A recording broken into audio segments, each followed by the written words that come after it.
Welcome to Makoko, a floating slum in Lagos, Nigeria's mega city and commercial capital. Officially, this part of the city does not exist. You won't find those gloomy canals and ramshackle huts indicated on any city maps. But John and his team are trying to change that.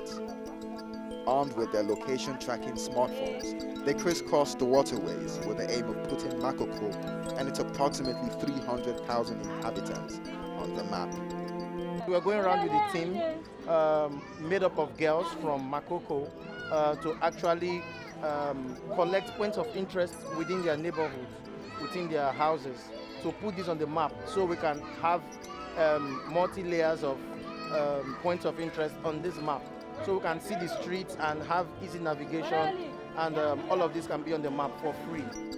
John works for South Africa-based NGO Code for Africa, the organization behind this drive to map out the slum and improve the lives of those who live here.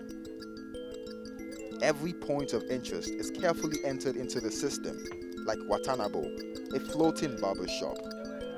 So we are putting your barbing salon on the map, to be part of the points of interest that people will see. When they look at Makoko map, they will see Watanabo.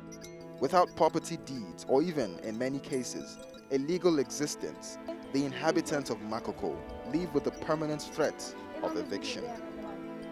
For this local traditional leader, appearing on the map for the first time is a step towards cementing his people's place here. Number 13, number 14.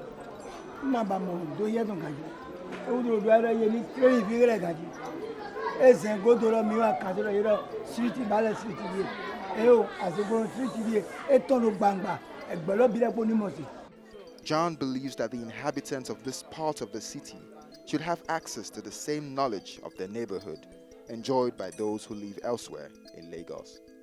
All of this, we are still working on it, and when we are done, it will look like the rest part of Lagos here, where you can see streets, you see different places.